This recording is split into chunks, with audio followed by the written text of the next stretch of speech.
Now, as usual, I'll start this off with a warning that there will be spoilers for the latest episode of The Mandalorian, which in this case is episode 4 of season 2, so if you haven't seen it yet and you don't want anything ruined, it's a really good time to click away.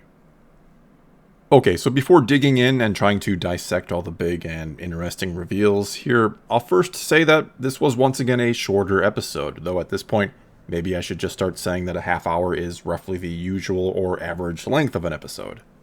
That said, short or not, it was certainly fast-paced, action-packed, it hit on all the right notes in those departments, and was good. It was a good, entertaining episode overall, and depending on how you feel about what one of the big reveals may allude to, which I'll get to in a minute, you may consider this one of the best episodes yet.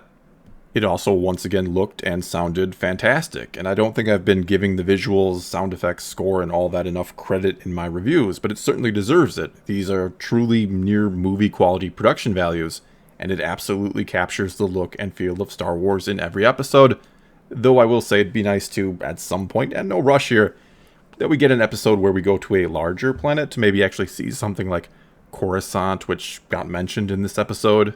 I mean, I get that this takes place in the sparsely populated Outer Rim, which is fine and good, and it really helps with that old Western or gunslinger on the frontier vibe of the show, but it would be great to, again, at some point see a city planet, to give us that grander scope and scale and remind us just how big the Star Wars galaxy is, not to mention remind us as to what's truly at stake as we begin to see and learn more about what the remnants of the Empire might be up to. And speaking of all that, maybe I should apologize, because it turns out I may have been on the right track or very close to it when I theorized in a video a few weeks back that Moff Gideon was after Baby Yoda because he was trying to use him to help create Snoke. Now, in that video, I said he might be trying to get his hands on him because he wanted his DNA for cloning, but that seems to be off. Instead, it turns out he may want his blood because of the high M count, as Dr. Pershing called it, which is, of course, referring to a high midichlorian count, and I kind of wish they would have just called them midichlorians. I don't think they're fooling anyone who hates midichlorians by calling it an M count, so they should just shamelessly embrace it and go with it. For better or worse, no matter how you feel about them, midichlorians are a part of Star Wars. Anyway, getting back to it, there's of course no guarantee that it was Snoke, or should I say some type of precursor to him, that we saw in the lab.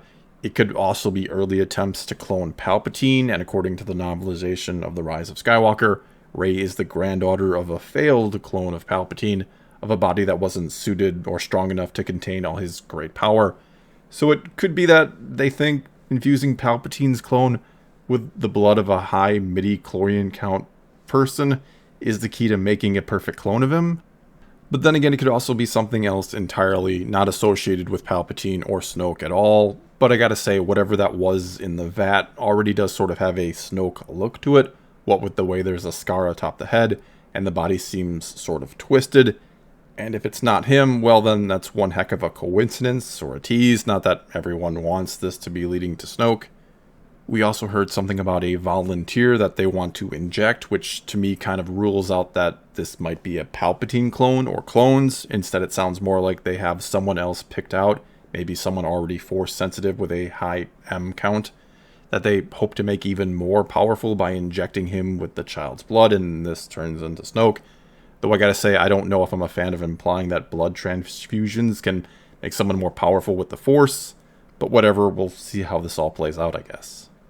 And yes, I know some of you are probably saying or thinking, stop talking about how this will link to Snoke and the sequel trilogy, that it's the last thing that you want out of this show. But the odd thing about it is, if this is indeed all leading to Snoke, it seems to suggest a possible dark end for Baby Yoda.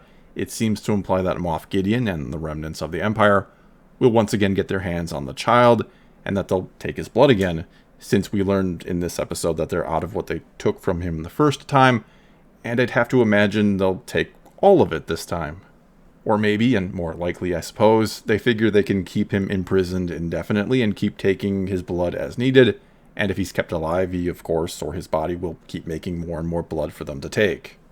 Either way, by the fact that we know that Snoke will one day be a success, sort of, unless Snoke is not so much a success, but the best they could create with what they had, that they were hoping for much more out of him. Anyway, by the fact that we will one day get Snoke, that implies either the child ends up captured again, or they find a new or different source of high M count blood. Another possibility here, though, is something I've suggested before, that this won't all be a success, and this time Snoke, the First Order, Palpatine, and all that will be stopped before it ever comes to pass, as seen in the sequels, that somehow maybe Din Djarin getting the child to Ahsoka is a catalyst that will change the course of events, and again, I suppose only time will tell on that. The other sort of big cool reveal here was that Moff Gideon apparently has Dark Troopers, and if you don't know what those are, I'm sure someone has probably already put up a video called The Ending of Episode 4 Explained, so I'll just suggest looking or seeking out that video and they'll let you know what it's all about. Anyway, it looks like we're probably going to be seeing them in action soon against the Mandalorian and maybe even against Ahsoka. In fact, with a tracker on the Razor Crest, and assuming the Mando's next stop is to see Ahsoka, and considering this next episode is supposedly the one directed by Dave Filoni, I'd say there's a really, really good chance of that happening. Anyway, we could see a Moff Gideon versus Ahsoka lightsaber duel, though I'd be really, really surprised to see Gideon go toe-to-toe with Ahsoka and do well against her. Unless maybe Moff Gideon is force sensitive, which is possible, and who knows, maybe he's actually the volunteer and will be the one injected with the blood, and it really has nothing to do with Snoke, unless he gets injected and becomes Snoke, and if that happens, I really am sorry to have predicted it. Anyway, here, let's move on to some other aspects of this episode, including the fact that this might be the one with the most little Easter eggs or fan service type moments. I just felt like they were everywhere, though not in an overt or annoying way. But just little things like Mithril saying how he still couldn't see out of his one eye, which was a reference to hibernation sickness and how Han couldn't see at the start of Return of the Jedi. Then there were things like no railings anywhere to be found in the Imperial base. There were also quite a few good little character moments in here. Really liked how at the beginning the child and Din Djarin were eating together and the child was trying to peek under the helmet to get a look at his face. Really thought that was cool. As well as the whole opening sequence with the wires where he was trying to get Baby Yoda to fix the ship, which really kind of ties into what I was talking about in a video the other day, about how the Mandalorian has no idea how to raise a child, much less one so strong with the Force.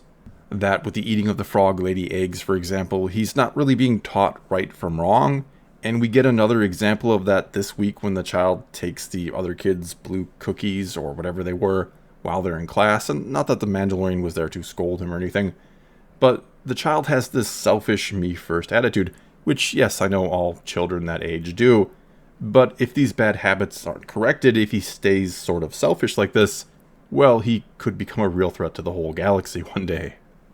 And as I said in that video the other day, I don't know if they're doing all these things to just sort of do cute things to get the audience to smile and laugh, or if they're subtly trying to hint that, no, the child should not be with the Mandalorian. And I'm half expecting the child to do something in front of Ahsoka in a similar sort of fashion to all these other sort of cute things, and for her to get mad at Din Djarin for letting him do these things, that it's actually quite dangerous for him. Anyway, here I also like how the Mandalorian is sort of opening up and becoming even more friendly, and he basically doesn't even ask for anything to help Cara Dune and Greef Karga take out this Imperial base. Well, other than getting his ship repaired, which they did really, really fast, by the way. And so, especially after what we learned last week that the Mandalorian was basically raised in a group of zealots with a lot of very strict rules, I'd imagine, we see him more and more breaking from that and becoming his own person. And on a side note here, I do find it a bit funny how good Stormtrooper aim seems to be when they shoot at the Mandalorian, since he has that armor on to protect him. Seems like he gets shot at least a couple times an episode lately. Also here, I thought Cara Dune was handled really well in this episode, and we find out she's become a marshal and that things are going well with her in charge, that there's even the aforementioned school now.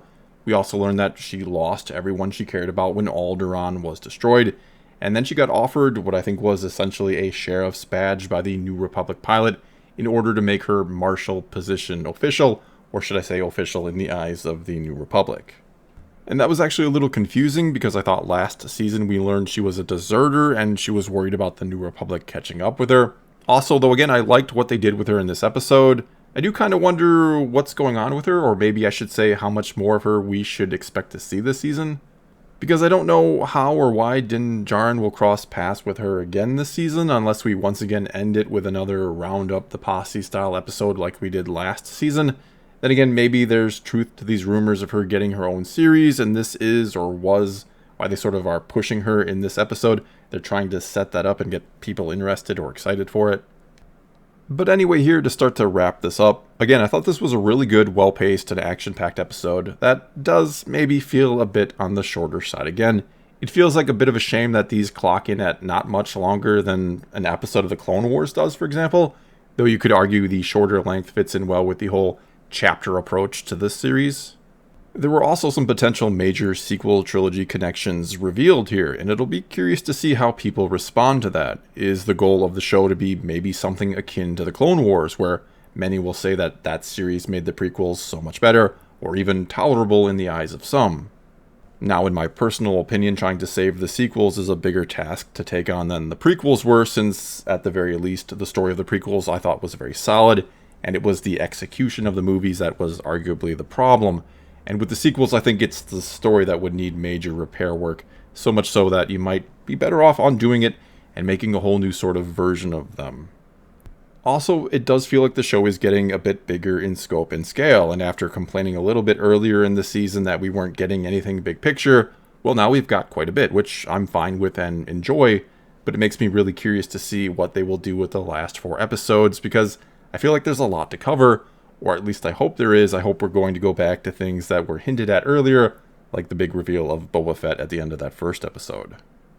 So all in all here, we're halfway through the season now, and I'd have to say, so far so good. So far I'm highly enjoying it, and I can't help but wonder what direction will they take with all this. Are they trying to turn it into a lead up to the sequels? Are they trying to do that but they'll overwrite them? Or are we only getting hints and clues about all that, and we'll see the show veer off in a completely different direction soon enough? I don't know which one it'll be, but I sure am eager to find out. Well, that's all I've got for you this time. Now it's your turn to tell me what you think. Are we building up to Snoke and the sequel trilogy? And if so, how do you feel about that? And what did you think about this episode in general? Whatever the case may be, leave a comment below and let's talk some Star Wars. And until next time, thanks for watching.